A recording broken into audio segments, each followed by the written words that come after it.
नमस्ते बच्चों, 4.2 एक्सरसाइज करते हैं। Using property of determinants and without expanding prove that.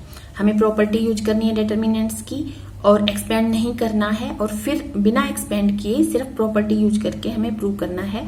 जैसे फर्स्ट क्वेश्चन है determinant of this equal to 0। तो डिटर्मिनेंट की वैल्यू 0 आएगी, उसके लिए हमने 3 प्रॉपर्टी देखी थी पीछे। अगर कोई भी 2 रो या कॉलम आइडेंटिकल आ जाएं, सारे उनके कोरस्पॉन्डिंग एलिमेंट्स इक्वल आ जाएं, या कोई भी 2 रो या कोई भी 2 कॉलम्स के जो कोरस्पॉन्डिंग एलिमेंट्स हैं वो प्रोपोर्शनल हों, या किसी भी एक कॉलम या किसी भी एक रो के सारे एलिमेंट्स 0 आ जाएं। तो हम वही कोशिश करेंगे जो एलिमेंट्री ऑपरेशन हैं वो लगा के और जो प्रॉपर्टीज यूज करके कि या तो कोई 2 रो या 2 कॉलम आइडेंटिकल बन जाए, या प्रोपोर्शनल बन जाए, या किसी भी एक रो या कॉलम के सारे एलिमेंट 0 बन जाए। तो इक्वल टू 0 अपने आप ही आ जाएगा, हमें एक्सपेंड करके दिखाने की जरूरत ही नहीं पड़ेगी। तो अब हम चेक करते हैं कि हम कैसे कर सकते हैं। पहले हम जो भी गिवन है उसको ऐसे मान लेते हैं। लेट ये है डेल्टा, डेल्टा का साइन है, डेल्टा बी, जो भी ये डिटर्मिनेंट दिया है उसको हम ऐसे लिख लेंगे, x a x plus a and y b y plus b, z c and z plus c. अब हम इस पे क्या अप्लाई करें कि हमारे पास कोई भी 2 रो आइडेंटिकल या उनके एलिमेंट्स 0 बन जाएं। तो मुझे साफ साफ दिख रहा है यहाँ पे x है, यहाँ पे a है। अगर ये कॉलम और ये कॉलम में ऐड करूं तो x प्लस ए बनेगा यहाँ, और यहाँ x प्लस ए पहले ही है। यहाँ y प्लस बी बनेगा ऐड करने से, यहाँ y प्लस बी है। यहाँ z प्लस सी, यहाँ पे z प्लस सी पहले ही है। तो कॉलम 1 और कॉलम 3 को हम आइडेंटिकल बना सकते हैं। और अप्लाई क्या करेंगे हम अब? Applying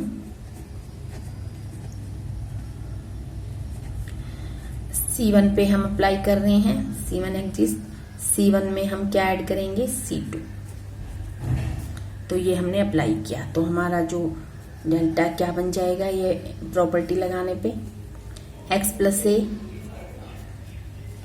Y plus b and z plus c, और यहाँ पे ए बी सी है ही, और यहाँ पे x plus a y plus b and z plus c. ये दोनों कॉलम सेम रहे, हमने सिर्फ C1 पे लगाया है, अप्लाई क्या की है, जो प्रॉपर्टी लगाई है, एलिमेंट्री ऑपरेशन जो लगाया है वो C1 पे लगाया है, तो C1 में ही चेंज होगा। तो अब ये पता चल गया हमें, ये और ये आइडेंटिकल है, ये प्रॉपर्टी हमने देखी थी पीछे। तो C1 and C3 are identical, so delta जो डिटर्मिनेंट हमने लेट किया था इक्वल टू 0। तो डेल्टा की वैल्यू 0 आ गई, और सामने हम लिख देंगे रीजन। क्यों आया? क्योंकि C1 and C3 are identical.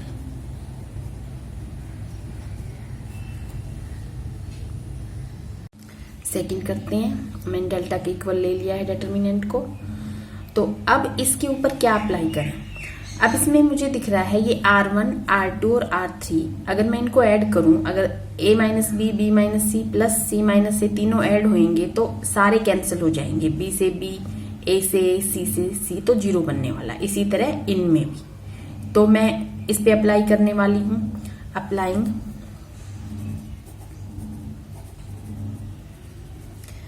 R1 exist R1 plus R2 plus R3।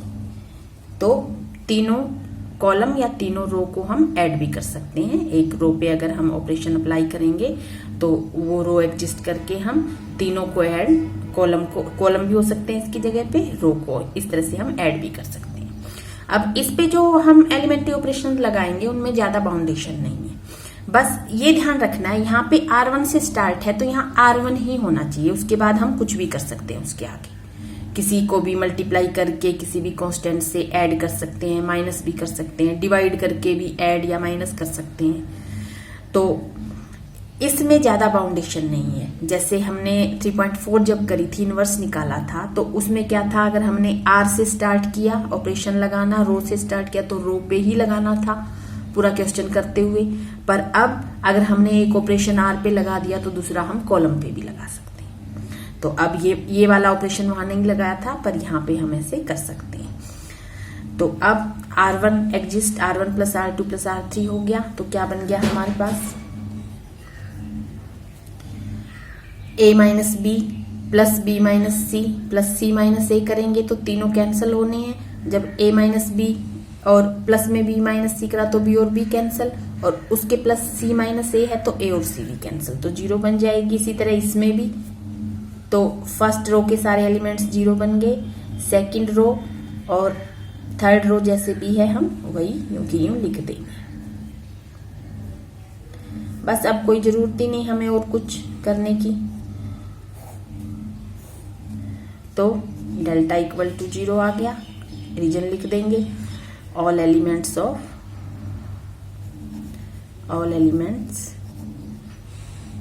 Of किसके, R1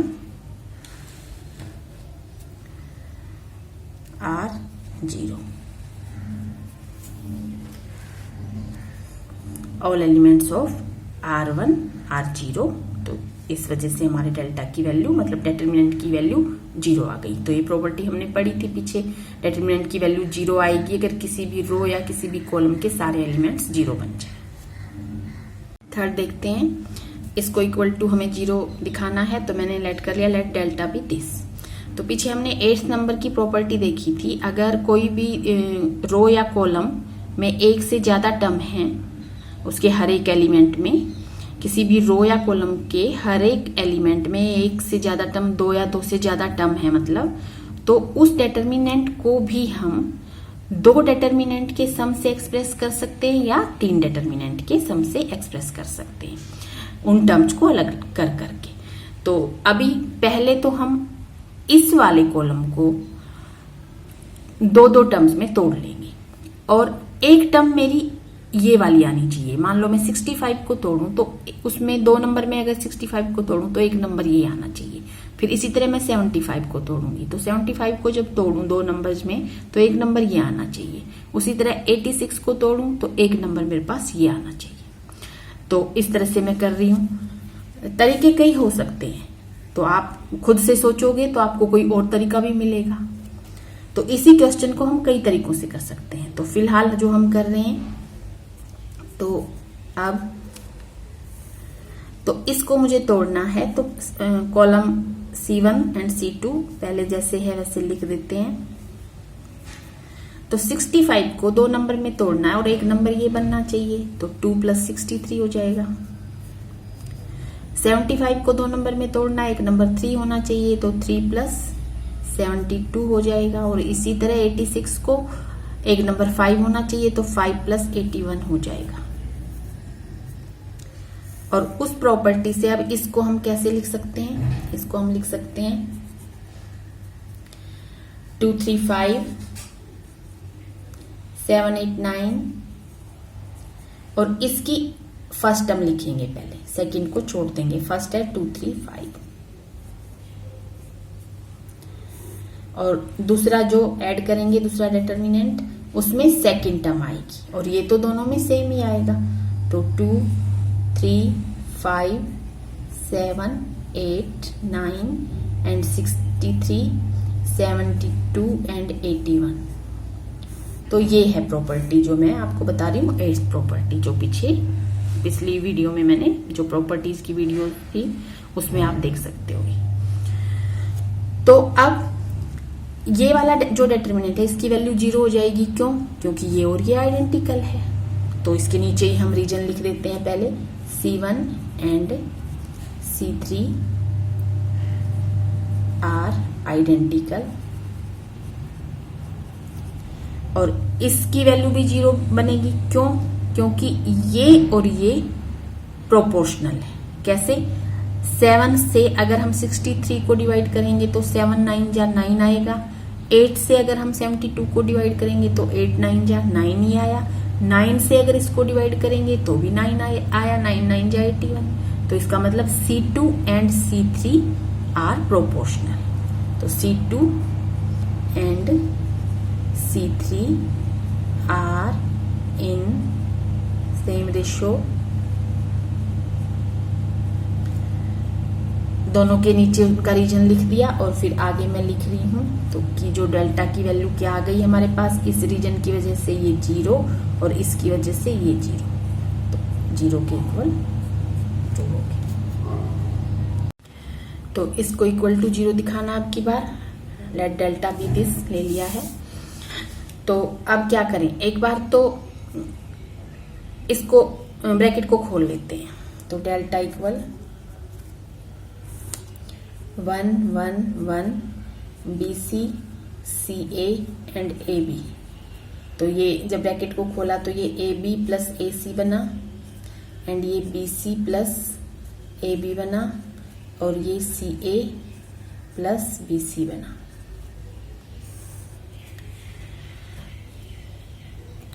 तो अगर अब मैं इस वाले कॉलम में और ये वाला कॉलम ऐड करूं तो मेरे पास बनेगा AB AC एंड BC और सारों में सेम ही बनने वाला है, AB BC एंड AC।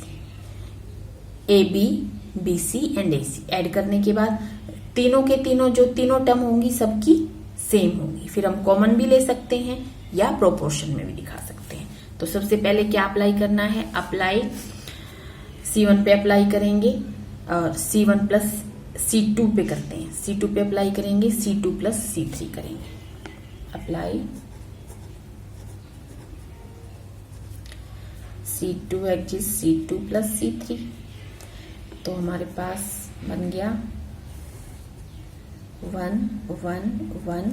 तो ये प्लस ये करा तो सब में वही चीजें बनने वाली, जो मैं एक जैसी एक में लिखूंगी वैसे ही सब में लिखूंगी। जैसे BC plus AB plus AC होगा तो क्या बन जाएगा, AB plus BC plus AC। सब में इसी तरह लिखूंगी मैं, AB plus BC plus CA।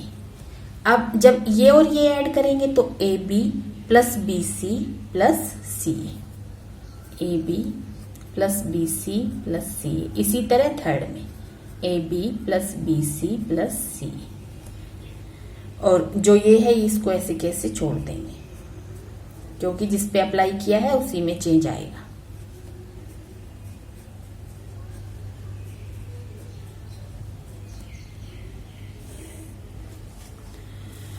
तो ये मिल गया अब हमें।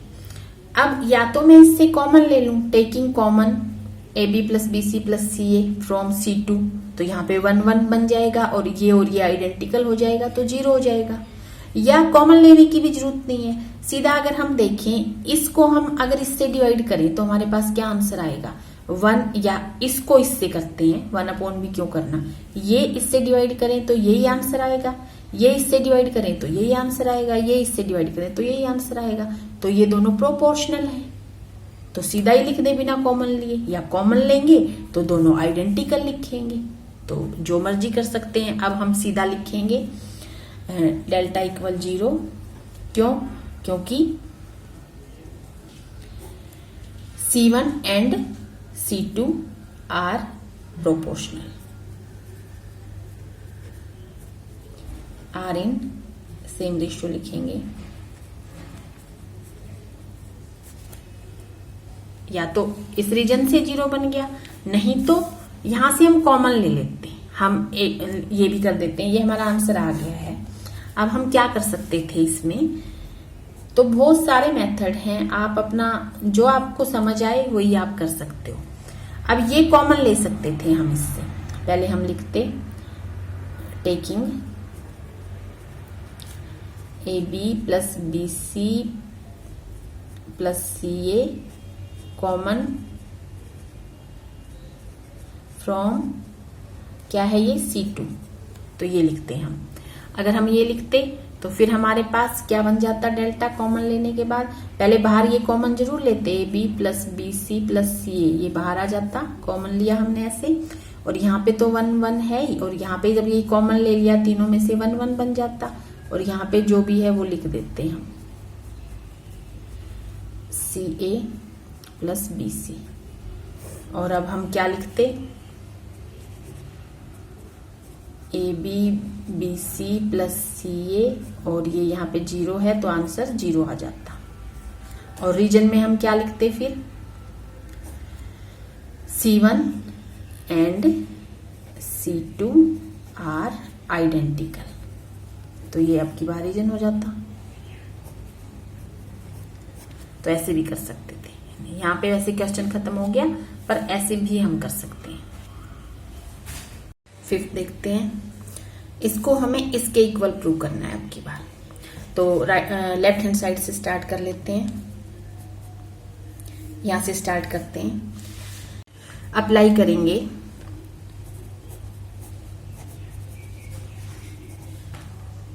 R1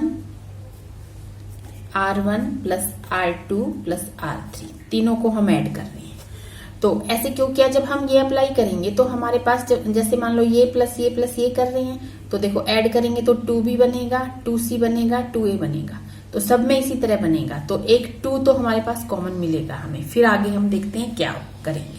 तो ये अप्लाई किया, तो इससे शुरू करेंगे तो ये क्या बन जाएगा हमारे पास, ये यहाँ पे बन जाएगा 2, मैं कॉमन लेके ही लिख रही हूँ यहाँ ब्रैकेट में, A plus B plus C, क्योंकि जब इसको ऐड किया इन तीनों को तो 2B plus 2C plus 2A बनेगा, तो 2 मैंने यहाँ पे ले लिया है। और इसी तरह इसमें 2Q plus 2R plus 2P बनेगा, तो 2 कॉमन लेके P Q प्लस R लिख देते हैं। और इसी तरह 2 कॉमन लेके X plus Y plus Z लिख दिया। और यहाँ पे जो है वो ऐसे ही Z plus X, A plus B and P plus Q and X plus Y। तो नेक्स्ट में 2 हम कॉमन ले सकते हैं, टेकिंग 2 कॉमन फ्रॉम R1।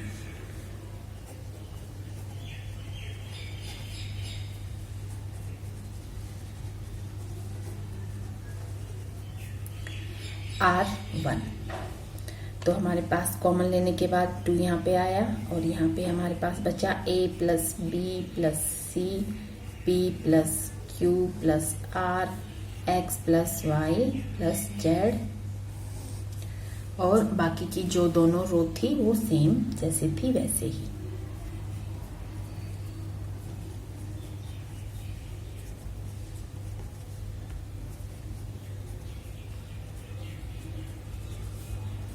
तो ये भी प्रॉपर्टी हम किसी भी रो या किसी भी कॉलम से अगर कोई कॉमन फैक्टर आ रहा है तो कॉमन ले सकते हैं। तो अब इसके बाद यहाँ पे तो एक एक टर्म है, अब इनको जो प्रूव करना है उसमें तो हमें A P X B Q Y इस तरह से प्रूव करना है।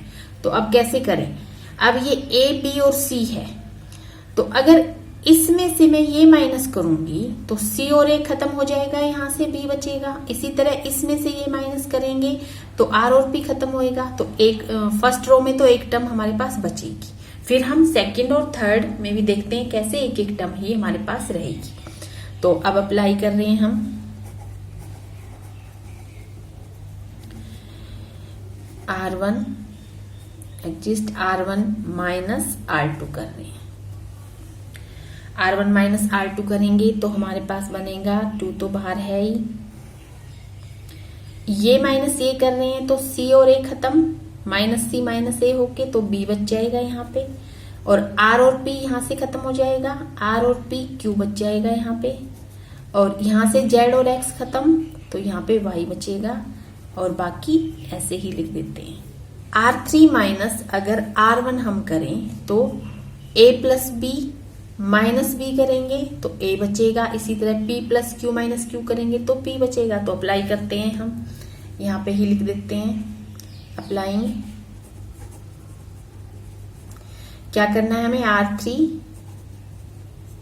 माइनस R1, तो 2 तो था ही हमारे पास बाहर, तो R3 पे ही के ऊपर चेंज आएगा, ये दोनों जैसे अभी लिख देते हैं हम, B Q Y C plus A R plus P Z plus X, और ये माइनस ये करेंगे तो यहाँ A बचेगा, ये माइनस ये तो P बचेगा, और ये माइनस ये तो X बचेगा। अब इसमें से अगर ये माइनस करते जाएंगे तो यहाँ भी एक टर्म ही बचती जाएगी, यहाँ से A कैंसल, यहाँ से P और यहाँ से X कैंसल। तो अब की बार अप्लाइंग R2 माइनस R3,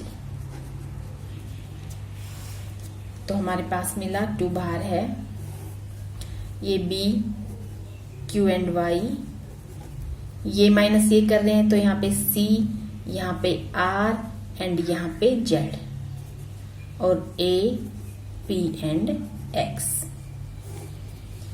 तो ये हमें मिल गया, पर ये प्रूव नहीं करना है, हमें प्रूव करना है ये यहाँ पे फर्स्ट रो हमारी होनी चाहिए APX, सेकंड रो होनी चाहिए BQY एंड थर्ड रो होनी चाहिए CRZ। तो अब एक प्रॉपर्टी है, अगर हम किन्हीं भी दो कॉलम्स को या किन्हीं भी दो रोज को आपस में इंटरचेंज करेंगे तो वो इंटरचेंज करने के बाद बाहर जो हमारा डिटर्मिनेंट है उसका साइन चेंज हो जाएगा। तो हम चेंज करते जाएंगे और डिटर्मिनेंट उसके बाहर माइनस का साइन रखते जाएंगे। तो अब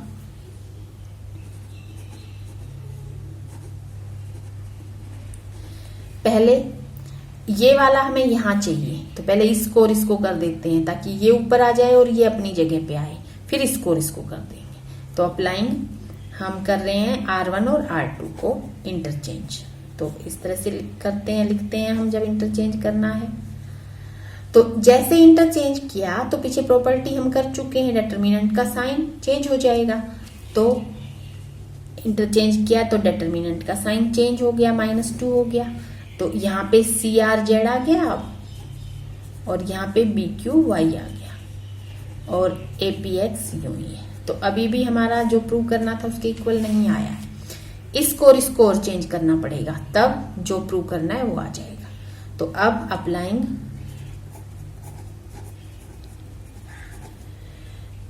ये और ये करना है, तो ये है R1 एंड R3। तो फिर से साइन चेंज होएगा डिटर्मिनेंट का, माइनस यहां से हो चुका, फिर से एक माइनस और आएगा तो फिर से प्लस का हो जाएगा, साइन चेंज होगा। तो हमारे पास आ गया 2 एंड जब चेंज किया तो APX and BQY and CRZ। तो यही हमें प्रूव करना था, इक्वल टू आ गया राइट हैंड साइड की। तो ये प्रॉपर्टीज आपको अच्छे से ध्यान में रखनी है, तभी ये क्वेश्चंस हम कर पाएंगे।